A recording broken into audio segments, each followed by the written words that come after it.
माँ भारती विद्या मंदिर अयारी हरदोई प्रेजेंट। बच्चों, अब हम सीखेंगे राख की रस्सी पाठ पर आधारित प्रश्नों के उत्तर। तिब्बत के मंत्री अपने बेटे के भोलेपन से चिंतित रहते थे। तुम्हारे विचार से वे किन किन बातों के बारे में सोचकर परेशान होते थे? बच्चों, भोले भाले व्यक्ति को ठग लेना थोड़ा सरल होता है। वह समाज के विभिन्न प्रकार के लोगों के बारे में प्रायः अनजान होता है। इसलिए तिब्बत के मंत्री सोचते होंगे शायद उनका बेटा जब बड़ा होगा तो उसे समाज के धूर्त लोगों के बीच, चालाक लोगों के बीच अपना सामंजस्य बिठाने में या अपने लेन देन करने में या अपने जीविका संबंधी जीविका चलाने में उसे किसी प्रकार की कठिनाई हो सकती है जिसे शायद वो संभाल न पाए और इसलिए चिंतित होते थे। शायद तुम तिब्बत के मंत्री की जगह होते या होती तो क्या उपाय करते या करती? बच्चों, किसी भी समस्या से अलग अलग लोग अलग अलग तरह से निपटते हैं। तुम यदि मंत्री की जगह होते तो शायद वही करते जो मंत्री ने किया, या फिर तुम उस बच्चे को शहर अकेले न भेजकर खुद उसके साथ जाते, उसको शहर का चालो चलन सिखाते, या फिर किसी होशियार व्यक्ति को वहां भेजते। तमाम काम हो सकते थे जो तुम तिब्बत के मंत्री की जगह होने पर कर सकते। मंत्री ने अपने बेटे को शहर की तरफ रवाना किया। मंत्री ने अपने बेटे को शहर क्यों भेजा था? जाहिर सी बात है बच्चों, मंत्री ने अपने बेटे को शहर इसलिए भेजा होगा ताकि वो शहर के बारे में जान समझ ले, वहां लोग किस तरह से व्यापार करते हैं इसको भी समझ ले, वहां के लोगों को समझ ले और अपने जीविकोपार्जन के कुछ तरीके सीख ले। इसलिए उन्होंने अपने बेटे को शहर भेजा था। उसने अपने बेटे को भेड़ों के साथ शहर में ही क्यों भेजा? बच्चों, कई कारण हो सकते हैं। एक तो सबसे सामान्य कारण यह समझ में आता है कि गांव में व्यवसाय के साधन कुछ कम होते हैं। शहरों में रोजगार के अवसर अपेक्षाकृत अधिक होते हैं। यदि भेड़ों के बाल उतारकर या उनके सींग काटकर गांव में बेचा जाए तो उसकी कीमत भी बहुत कम मिलेगी और शायद कोई खरीदार भी न मिले। जबकि शहरों में ऐसा नहीं होता। शहरों में प्रायः प्रत्येक चीज बिक जाती है और गांव में एक दिक्कत और कठिनाई और होती है कि प्रायः आवश्यकता की वस्तुएं प्राप्त नहीं हो पाती हैं, जबकि शहरों में आवश्यकता की वस्तुएं आसानी से प्राप्त हो जाती हैं। इसलिए उन्होंने अपने बेटे को शहर में ही भेजा। तुम्हारे घर के बड़े लोग पहले कहाँ रहते थे? घर में पता करो। आस पड़ोस में भी किसी ऐसे व्यक्ति के बारे में पता करो जो किसी दूसरी जगह जाकर बस गया हो। उनसे बातचीत करो और जानने की कोशिश करो कि क्या वे अपने निर्णय या फैसले से खुश हैं। क्यों? एक पुरुष, एक महिला और एक बच्चे से बात करो। यह भी पूछो कि उन्होंने वह जगह क्यों छोड़ी, वो जगह उन्होंने क्यों छोड़ी जहां वे पहले रहते थे। इसकी जानकारी का प्रयास करो। सब लोगों के अलग अलग कारण होते हैं जो अपनी जगह को छोड़ देते हैं। अगला प्रश्न, जौ एक तरह का अनाज है जिसे कई तरह से इस्तेमाल किया जाता है। इस्तेमाल यानी प्रयोग किया जाता है। इसकी रोटी बनाई जाती है, सत्तू बनाया जाता है और सूखा भून कर भी खाया जाता है। अपने घर में और स्कूल में बातचीत करके कुछ और अनाजों के नाम पता करो।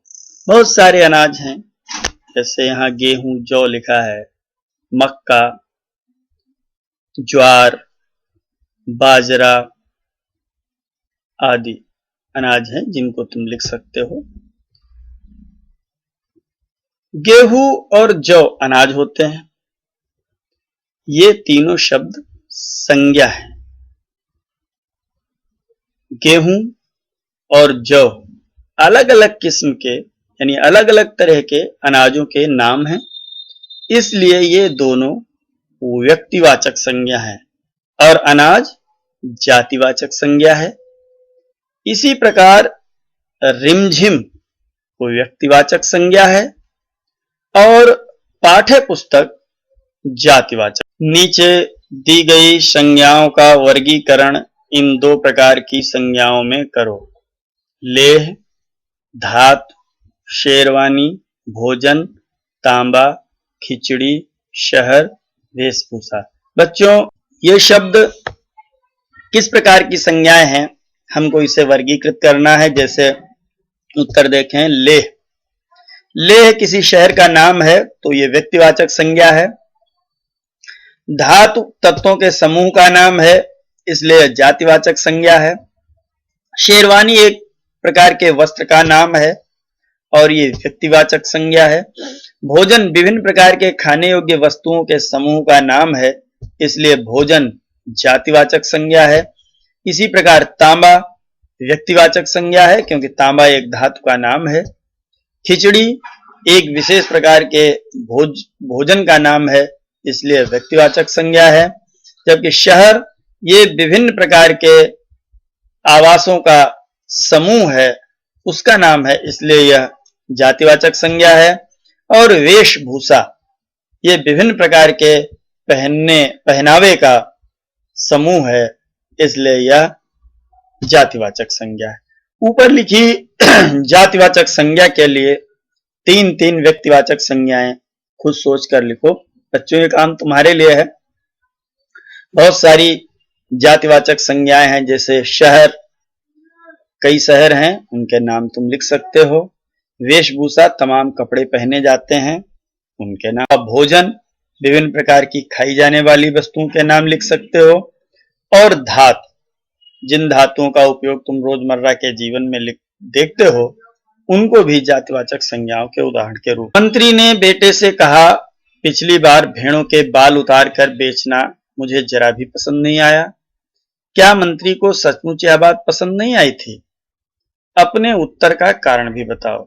बच्चों, ऐसा नहीं है कि मंत्री को अपने बेटे का भेड़ों के बाल उतार कर बेच लेना पसंद नहीं आया, उसे पसंद आया, लेकिन वह जानना चाहता था कि क्या उसका लड़का भेड़ों के किसी अन्य बाल के अलावा भी कोई चीज ऐसी होती है जो शहर में बेची जा सकती है। इस बात की जानकारी कराने के लिए उसने ये बात कही थी। पहली बार में मंत्री के बेटे ने भेड़ों के बाल बेच दिए और दूसरी बार में भेड़ों के सींग बेच डाले। जिन लोगों ने ये चीजें खरीदी होंगी, उन्होंने भेड़ों के बालों और सींगों का क्या किया होगा? अपनी कल्पना से बताओ। बच्चों, सोच कर लिखो कि क्या उन्होंने बालों का बनाया होगा, क्या सींगों का बनाया होगा।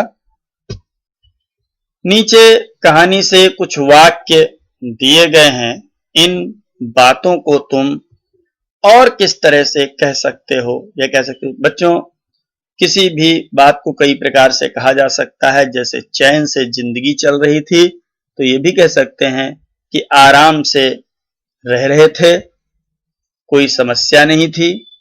होशियारी उसे छूकर भी नहीं गई थी, इसका मतलब यह है वो बहुत भोला वाला था, बिल्कुल भी होशियार नहीं था, चतुर नहीं था।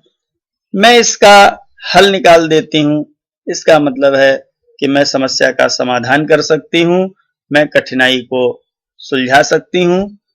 उनकी अपनी चालाकी धरी रह गई, अर्थात लोनपोगार के सामने लड़की ज्यादा चालाक थी, जबकि लोनपोगार उतने चालाक सिद्ध नहीं हुए, चतुर सिद्ध नहीं हुए।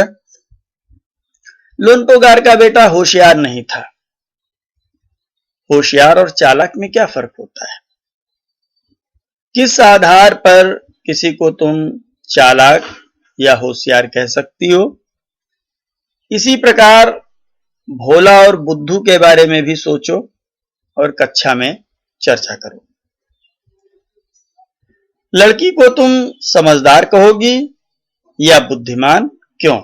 तो बच्चों, इन बातों की चर्चा अपनी कक्षा में अपने बड़ों से, अपने अध्यापकों से करो और जानकारी करने का प्रयास करो। नाम दो।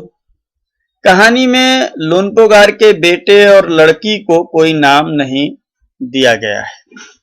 नीचे तिब्बत में बच्चों के नामकरण के बारे में बताया गया है।